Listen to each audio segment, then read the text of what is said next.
Ashamaa harka fuunee hordoftoota fi kabajamtoota chaanaalii Goojjarra jirtu akkam nagaa keessanii ani nagaa galata waaqayyo baga walitti deebine viidiyoo haaraadhaan warri duraan maatii turtan baga walitti deebine jecha warri haaraa dhuftan anaa dhufu noora ammas namni maatiin ta'een ishee diimtuu san gootanii maatii ta'uu hin dagatinaa isiniin jecha namoonni yaadni koo sitti tole sheer gochaa kan sitti tole kooment laayik maal sinitti mariisinuu beektan jechuudha. Sorry, har'a wanti naasa'uu barbaade waa'ee yeroo baay'ee sirboota keenyaa fi sirboota Habashaa wal bira qabee yoo ilaalu baay'ee tokko na ajaa'iba. Isti suuraa kana ilaala. Asiinis suuraa kana ilaala. Suuraa kana lamaan ilaala. Screenshot godheetiin jechuudha. Miliyoona 12 ol jechuudha kan ilaalame sirba intala kana. Sirba kana immoo ilaala. Kan dura gadhiifame garuu isa kanaadha. Ana dhugaa rabbii ana baay'ee na ajaa'iba. Maaliif nuti Oromoo maaliif waliin hin jajjabeessinu? Jechuun baay'inaan nuti caala jedhamna, waan hundaan nuti caala jedhamna, nuti garuu afaan qofa taane. Kilippiin tokko yoo gadhiifame torbee tokko keessatti nama miliyoona tokko faa maal faatu ilaala kana warra Habashaa. Keenya garuu yoo jabaate waggaa yoo gaafa ga'e namni 100 ilaala. Waggaa gaafa ga'e jechuudha. Ana maaliif kuni ta'a? Baay'inaan nuti caala jedhama. Waan hundaan nuti caala jedhama. So maaliif wali hin gargaaru? Maaliif sheer waliif hin goonu? Maaliif nuti artistoota keenya hin jajjabeessinu? Maaliif nuti akkuma namaa sanitti guddanni hin mul'annu? Waan hundaan duuba maaf jiraanna nuti? Dhugaanaaf galuu didda. Ana fakkeenyaaf waan kan artistoota qofa osoo hin taane yuutuubii tokko yoo ijoolleen Habashaa yoo banatan otoo hin turin. Otoo bakka baay'ee hin turin nama 40 50 maal fa'aa qabanii view argatanii hojii irratti ergan. Garuu ijoolleen keenya baay'een isaanii maallaan jedhamu caan tokko dhugaa waan baay'ee garaa nama nyaatu warqii chaanaalii koo erga banee waggaa 2 garuu hangamma subscribe 600 qaba. Dhugaa rabbii baay'ee garaa na nyaati. Maal jechuudha wanni inni barsiisu garuu dhugaa waaw haala kompiitara fa'aa maal fa'aa fiilmii wantoonni inni barsiisu dhuguma waawudha. Yani ani yoo baay'ee irraa baradhi kaa'ee salaalee jechuudha. Otoo waan akkana kana barsiisuu danda'u osoo barsiisuu danda'u garuu hordoftoota dhabee hangarraa waggaa 2 as baachuu yani waggaa 2 keessatti hangama subscribe 600 qofa qaba. Innaa hedduu tokko na ajaa'ibe. Ijoolleen keenya baay'een isaanii keessattuu kan biyya keessa jiran baay'een isaanii waa hedduu barsiisuu kan danda'an hordoftoota dhabanii subscribe dhabanii kan amileen isaanii cabee gaddeebi'an kan dhiisan baay'eetu jira. So leesh nuti maaliif waliif subscribe goonu? Maaliif wali hin jajjabeessinu? Jechuun ittiin kafaltan itti wannaan jettan warri keessattuu warri biyya alaa jirtan kun wifi harabaatti fayyadamtanii wifi madaamitti fayyadamtanii maaltu sin galchi? Namaaf yoo wanti hin gootanii namaaf yoo jajjabeessitan Oromoo kee nama kee yoo jajjabeessite maaltu sirraa hir'ataadha nagaafiin kan koo. Yeroo hunda maaliif nuti duuba jiraanna? Sirbi tokko yoo gadhiifame halkan takka keessatti namni miliyoonni meeqa laalee bula ka warra Habashaa. Nuti garuu keenya waggaa meeqatti iyyuu miliyoonni tokko laaluu hin danda'u. Soleesh baay'ina hamma isaanii hin qabne geenyu nuti garuu kan warra Habashaatu kan laalu numa. Kanarraan kaafee immoo artistoonni illee yeroo tokko jechuun yaa warroonni Habashaa sirba bareedaa baasanii sirba isaanii san namoonni irra deddeebi'ee waan laaluuf viiyuun isaanii baay'ata waan akkana koomentii yeroo baay'ee nan argaa yoo feesbuuk irratti illee gaafii kana gaafadhiyan jechuudha. Yaa sirriidha. Garuu waan ofiisan irra deddeebinee fi ilaallee fi viiyoo guddisneef artistoonni keenya illee yaa sirba bareedaa hin baasanii sirba yeroo tokko yoo dhaggeeffatte siifachiisee dhiisuudha yeroo baay'ee jechuudha.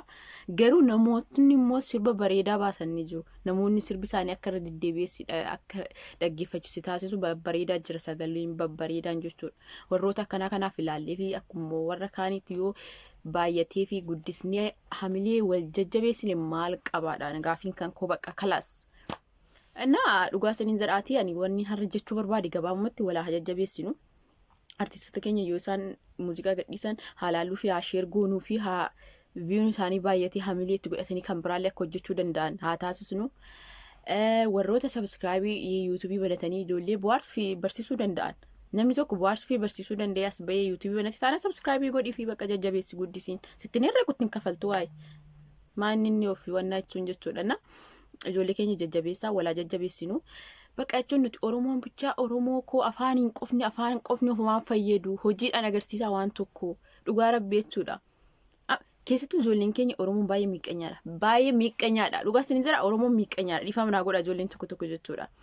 Subscribe iyyuu ijoollee keenya otoo argitanii otoo hin godhiniif bira darbitu akka waan sitti kafaluu jechuudha. Akka waan ati kafaltuu fi subscribe gooteef jechuudha. Leesh maaliif kun ta'a?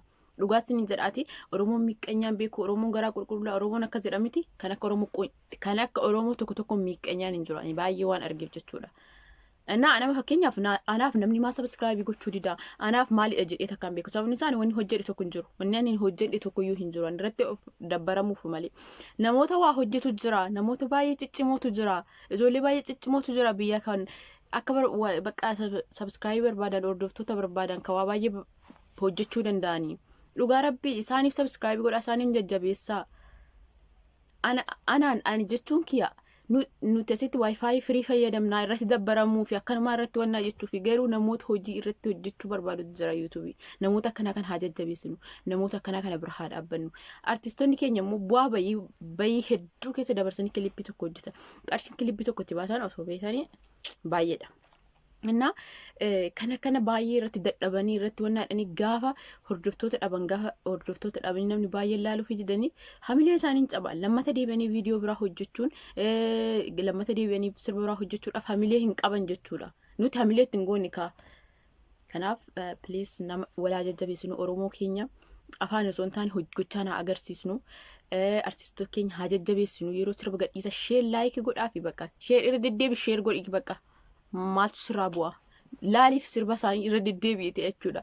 Amma dhuguma dubbachuuf sirba Habashaa tokko yeroo dhibbaaf meeqa irra deddeebi'ee dhaggeeffannaa namti kun iyyuu sobu nan dhaggeeffadha. Sababni isaa waan natti toluuf jechuudha. Kan keenya isaaniis akkasumatti osoo dhaggeeffannee hoo jechuu kiyya. Nama sirba Habashaa isin qofatu dhaggeeffata. Isin qofatu sirba Habashaa jala deema warra Habashaa jala deema jechuu miti. Hundumti keenya iyyuu hin dhaggeeffanne hundumti keenya iyyuu hin laalla. Yaa inni sirriidha sababni isaa waan bareeda waan gaarii hojjetaniif jechuudha. Garuu kan keenya isaaniis akkasumatti akkuma kan isaanii ilaalu sanitti haa laallu haa jajjabeessinu jechuu barbaadini. Ijoollee keenya YouTube banatanii as ba'an haa jajjabeessinu wajjin haa dhaabbannu. Haala namoonni tokko warroonni YouTubein keessa isiniif guddatee intin jettan. Waa'ee YouTube sirriitti beektan yeroo namoonni YouTube banachuudhaaf ijoolleen ganaa dhufaa jiran isin gaafatan jalaa dubbadhaati itti himaa of hin jejjinaa. Namni tokko baay'ee of jeju waan ta'eef jechuudha. Namoonni tokko baay'ee of jeju. Namoonni tokko immoo yoo beekamtii YouTube irratti qabaate bakka waan nafsi'a waaqa of si'a rabbi of si'a. Nootiin dhagaa rabbi homaa miti YouTube beekamtii qabaachuu yookiin namni kamiyyuu nama waan ta'eef kanaafiyyuu namni tokko gaafii tokko si gaafate gaafii isaa deebisii fi ayilleen nama gaafadhee hin beeku ofuma kiyyaayyuu waan ta'eef jechuudhaani. Garuu ani namni gaafadhee nama waa'ee YouTube gaafadhee mucaa tokko kiyyaaf tiyyaa kan jedhan hin beektanii yeroo baay'ee isaan namoota gaariidha. Namoota nama gargaaraa yoo sheeriyuu namaafillee sheerii kan godhan namoota gaariidha. Garuu namoonni kun yeroo ijoolleen gaafatu kan jala callisan baay'ee waan akkana kan baay'ee jira. Kanaafiyyuu warroonni waa'ee YouTube beektan namni tokko anarra YouTube banachuun barbaada. Please natti himuu siin jedhe waan beektu raa itti himi. Hin beektu yoo ta'eyyuu intarneetirraa sarchi godhiiti viidiyoo sana itti ergiti viidiyoo sana laala haa banatu wanti sirraa hidhatu maaltu jirame wal gargaaruun. Namni wal gargaaruun waan gaariidha. Ofii qofa nyaachuuf, ofii qofa bichaa argachuuf, ofii qofa intin jechuu bichaa hin deemina. Namaaf ofirra darbitee namaafis ta'uuf yaadi. Ani garuu yeroo baay'ee namaaf ta'uu hin jaaladha. Ani yeroo baay'ee nama jajjabeessuu hin jaaladha ofii koo caalaa jechuudha. Ani yeroo baay'ee ofii koo caalaa namaaf waan hin yaaduuf jechuudha. Namni hundiyyuu osoo akka koo ta'e natti tola dhugaa rabbi jechuudha. Namni hundiyyuu osoo akka koo ta'e baay'ee natti tola. Garuu namni hundi akka koo ta'uu hin danda'u maalaa godhuani.